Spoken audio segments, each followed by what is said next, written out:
네, 시장과 종목에 대한 정확한 판단에 한 걸음 더 다가가보는 마켓맨 시간입니다. 오늘도 지난주 시장을 관통했던 그리고 이번 주 시장을 바라보는 데 도움이 될 수 있는 두 가지 인사이트 준비를 해봤습니다. 첫 번째 주제부터 한번 살펴보도록 하겠습니다. 헤드라인 살펴보시면요. 7월 아닌 9월이다. 밀리는 금리 인하 시점에 대한 이야기부터 시작을 해보도록 하겠습니다. 골드만삭스에서 보고서가 나왔죠. 올해 연준의 첫 금리 인하 전망을 기존에 7월 달에서 9월 달로 미뤘습니다. 그러면서 지금 선물 시장에서 예상을 하고 있는 이 선물 시장에서도 트레이더들이 대체로 한 7월이 아닌 9월 정도로 첫 금리 인하 시점을 전망하고 있는데요. 여기와 좀 부합하는 그런 시점으로 이 골드만삭스가 한 발 물러섰다라고 보시면 될 것 같습니다. 이런 얘기를 하고 있었습니다. 7월에 금리 인하가 단행되기 위해서는 인플레이션 둔화뿐만이 아니라 고용시장의 냉각이 필요했다. 하지만은 최근에 나오는 지표를 봤을 때는 그런 국면이 아직까지는 이루어지지 않고 있다라고 분석을 했고요. 여기에 더해서 이제 실제로 최근에 연준 위원들의 발언을 또 종합을 해볼 때, 그리고 FOMC 의사록을 저희가 봤을 때도 금리 인하를 서두르지 않겠다라는 의중이 연준으로부터 전달이 되고 있는 그런 상황입니다. 여기에 더해서 또 일부 위원들은 인플레이션 지속을 우려하면서 추가 정책 긴축 의지를 또 내비친 바도 있었습니다. 네, 이렇게 골드만삭스에서 금리 인하 시점에 대한 전망을 미뤘는데요. 어떤 의미가 있을지 조금 더 생각을 해봤습니다. 밀리는 금리 인하, 그렇다면은 투자 전략은 우리가 어떻게 세워야 할까? 두 가지 측면에서 한번 분석을 해봤는데요. 제가 생각을 좀 해봤을 때는 금리 인하 시점이 좀 연기가 된다, 그렇다라고 한다면 최근에 좀 기대감이 오르고 있는 시장의 지형 변화의 실현 시점 역시도 좀 밀릴 수가 있다는 의미로 해석을 해봐야 될 것 같습니다. 두 가지라고 말씀을 드렸는데요. 첫 번째는 중소형주에 대한 스탠스를 저희가 잘 한번 살펴봐야 될 것 같습니다. 왜냐면요, 올해 중소형주가 내내 좀 대형주 대비해서 부진한 흐름이 좀 나타나고 있죠. 그런데 최근에 중소형주에 대한 반등 기대감이 좀 샘솟고 있는 그런 상황입니다. 예를 한번 들어보죠. 최근에 이제 헤지펀드들의 미국 주식 포트폴리오를 드러내는 13F 공시를 봤더니 스탠리 드러켄밀러, 굉장히 좀 유명한 헤지펀드 투자가죠. 이분이 이 13F 공시에서 엔비디아를 차익 실현을 좀 많이 해서 기사를 많이 보셨을 겁니다. 근데 이 드래켄밀러가 러셀 2000 지수를 추종하는 ETF인 IWM을 대거 좀 매수를 이번에 했어요. 그러면서 시장에 또 관심을 끌었던 바가 있었는데, 여기에 더해서 뭐 제프리스 같은 기관에서는 중소형주가 바닥을 쳤다라는 리포트를 내면서 중소형주가 이제는 좀 키 맞추기를 하지 않을까라는 그런 기대감이 시장에 오르고 있는 그런 상황입니다. 제프리스에서 특히 이제 대형주 대비한 중소형주들의 실적 성장 모멘텀을 좀 언급을 했는데요.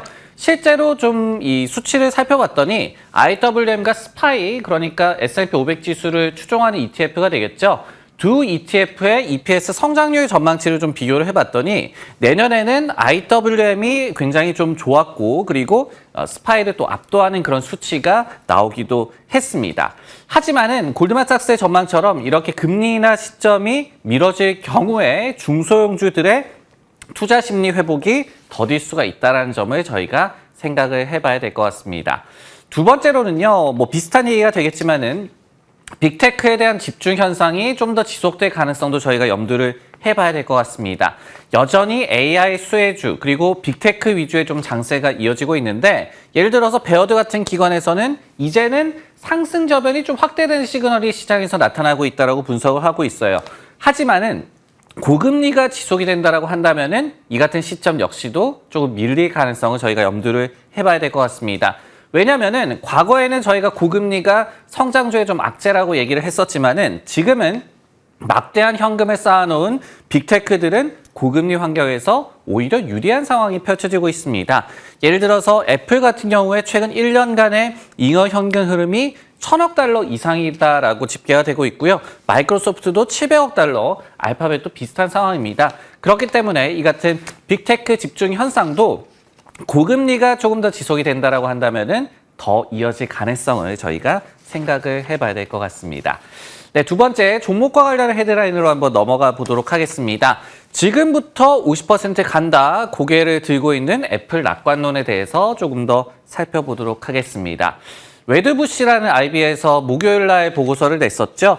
애플의 목표 주가를 250에서 275달러로 상향 조정을 했습니다. 그러면서 지난주 금요일 날에 애플의 상승분을 좀 감안을 하더라도 한 45% 정도의 업사이드를 점친 그런 긍정적인 보고서가 나왔습니다. 댄 아이브스 애널리스트가 이렇게 좀 분석을 했어요. AI를 등에 업은 아이폰 16의 슈퍼사이클에 힘입어서 내년에 시총 4조 달러를 갈 것이다 라고 얘기를 했습니다. 그러면서 또 6월 10일 날 개발자 회의가 최근 10년 사이에 가장 중요한 이벤트가 될 것이다 라고 얘기를 하기도 했습니다. 참고로 이제 6월 10일 날 애플이 이제 AI 관련된 전략을 발표할 것이다 라고 지난번에 좀 예고를 한 바가 있었죠. 오픈 AI와의 협업 아니면은 AI를 활용한 앱 개발 기반으로 한 또 발표가 예상이 된다라고 또 이 웨드부시에서는 예상을 했는데요. 이렇게 AI 기능과 그리고 또 9월 달에 아이폰 16이 출시가 된다면은 추가적인 주가 모멘텀이 될 수 있을 것이다라고 분석을 했습니다. 네, 애플과 관련한 얘기 좀 더 생각해 볼 부분 이렇게 제가 생각을 해봤습니다. 아이폰의 슈퍼사이클 과연 가능할까? 어떤 부분을 살펴야 하는지 역시 두 가지 정도로 생각을 해보도록 하겠습니다. 6월 10일 날 AI 관련된 발표도 물론 중요하다고 볼 수가 있겠죠. 왜냐하면은 지난 실적 발표 때 이 이벤트에 대한 언급만으로 주가가 지금 저점 대비해서 애플은 약간 15% 정도 이미 반등을 해놓은 그런 상황입니다.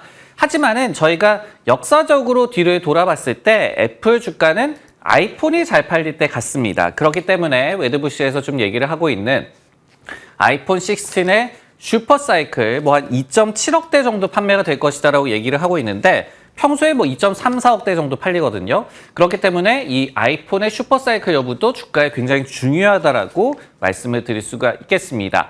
두 가지 측면이다라고 역시 말씀을 드렸는데요. 첫 번째는 시장 상황을 한번 살펴보도록 하겠습니다. 글로벌 스마트폰 시장이 과연 반등을 할 수가 있을 것이냐 이 부분을 일단 긍정적으로 좀 볼 필요가 있을 것 같은데요. 왜냐하면은 크게 부진했었던 글로벌 이 스마트폰 시장이 최근에 회복 기미가 보여지고 있습니다. 작년 4분기에 출하량이 3.6억대로 좀 나오면서 지난 2021년 4분기 이후에 최대를 좀 기록을 했었고요. 그리고 올해 1분기 같은 경우에도 전년 대비해서 7.8% 성장을 했습니다. 그러면서 올해 전체로 본다고 하더라도 12억대 정도 글로벌리 이 스마트폰이 팔릴 것으로 예상이 되고 있거든요. 전년 대비해서 2.8% 정도 성장, 그러니까 2021년 이후에 처음으로 글로벌 스마트폰 시장이 성장할 것으로 예상이 되고 있고 여기에 더해서 2028년까지는 IDC 같은 기관에서는 그래도 한 자릿수 정도의 성장세를 유지할 것이다라고 예상을 하고 있습니다.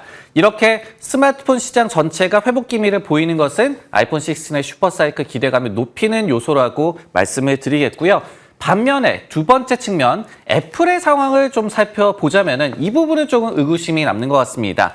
왜냐면요, 애플의 점유율 부진이 좀 지속이 되고 있기 때문인데 지난 1분기를 보더라도 글로벌 점유율이 17.3%로 전년 동기에 20.7% 대비해서 한 3%포인트 정도 내려갔어요. 그러면서 샤오미의 약진이 돋보이는 그런 경쟁 속에서 조금은 밀리는 그런 모습이 나왔습니다.